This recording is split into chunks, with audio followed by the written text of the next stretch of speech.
On the replay, escaping the pressure, having the presence of mind to find his outlet, makes the 12-play drive. He finishes 5 drives in an impressive way. Final score, just a footnote.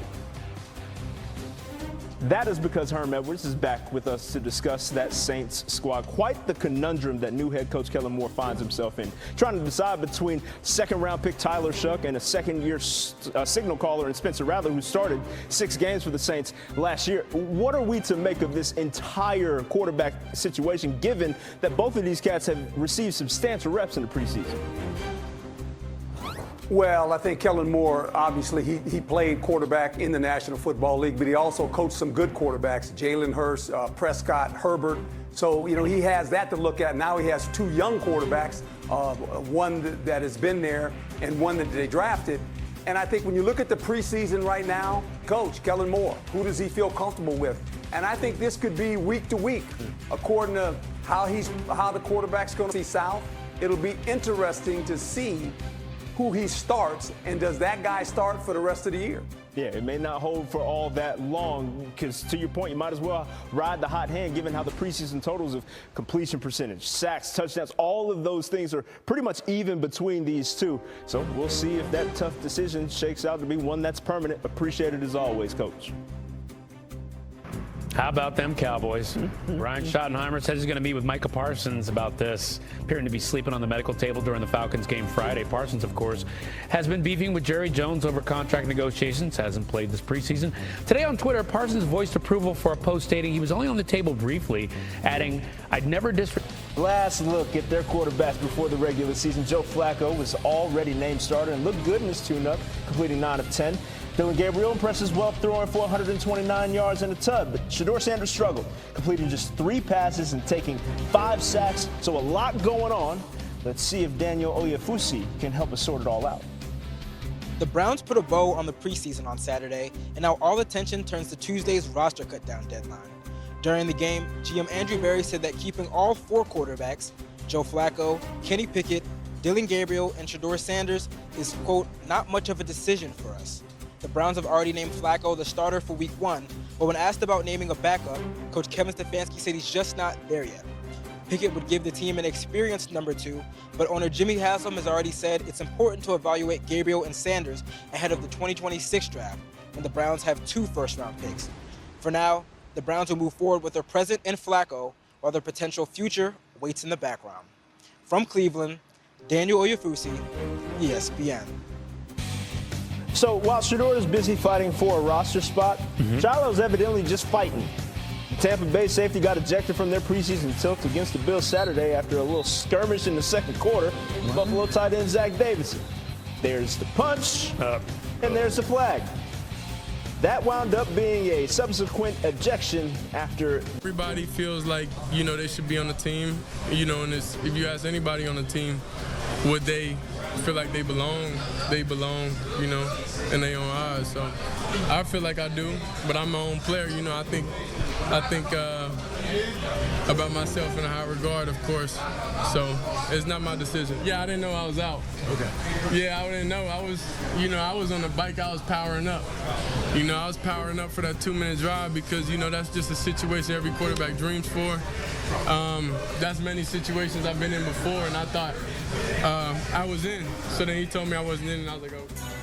Sanders, of course, disappointed to be pulled from the game before that final 2-minute drive. As we take a look at some of the notable performers, the quarterbacks in the Browns quarterback room. Joe Flacco, the starter, 9 of 10, 71 yards, a touchdown. Dylan Gabriel, gripping and ripping it, 129 yards and a touchdown. Shedeur Sanders, under pressure, 5 sacks, finished 3 of 6 for 14 yards on the day.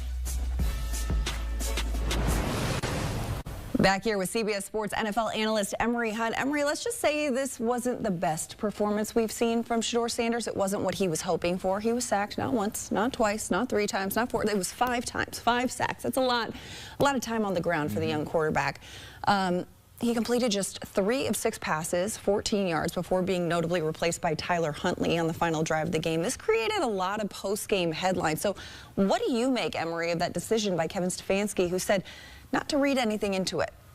a lot of times with these coaches and coaches like Kevin Stefanski, it's ego over execution, it's plays over players. At the end of the day, you got to give this kid a shot to redeem himself. That's the beauty of being a rookie. You're going to go out there, you're going to struggle, you're going to have some success, you're going to struggle again, but you want to see them come out on the other side. Now, Shedeur had 5 sacks, 5 drives, just was trying to press, trying to impress coaches, the fans, trying to live up to what Dillon Gabriel just put out there on the field. And Kevin Stefanski handled that situation and this whole quarterback competition horribly, because you removed an opportunity for him to redeem himself in that situation, to go out as a winner. And again, it's not just we all see it, players on the team sees it, players on the opposing team see it. They know what's going on. They know what's going down, but it's all about Kevin Stefanski's ego. We saw this with Baker Mayfield. Oh, it doesn't fit my system. Well, your system has to be about the players that are in it. And we've seen him do this because the offense was completely different when Dillon Gabriel was out there. It was a lot of, short, quick passes to get the ball out of his hands, spread the formation, which is great. That's what you're supposed to do for a guy that thrives in that situation. So I don't know why for Shedeur the offense changed. He kind of wanted to curate something around him. But at the end of the day, Shedeur recognized he had to play better. That game looked a lot like that UCLA game his first year in Colorado. But I blame Stefanski for how he's handled this whole situation, because it doesn't look very Coach of the Year leadership-like to me. Well, this is also why it is so important for the coach and the front office to be on the same page with the talent that they bring in, because say one direction doesn't prefer a certain player, they'll say, oh, here's another reason why we shouldn't have gone that way, or here's another reason why we should have gone this way. I am not speaking to Stefanski's views on Shedeur Sanders, but again, looking at, as you mentioned, the different approaches for these quarterbacks here, it is a crowded quarterback room in Cleveland. So does Shedeur make the 53 in your mind? That question is already, for lack of a better word, dumb, in my opinion, right? Because yes, he's going to make he's the best quarterback in that room.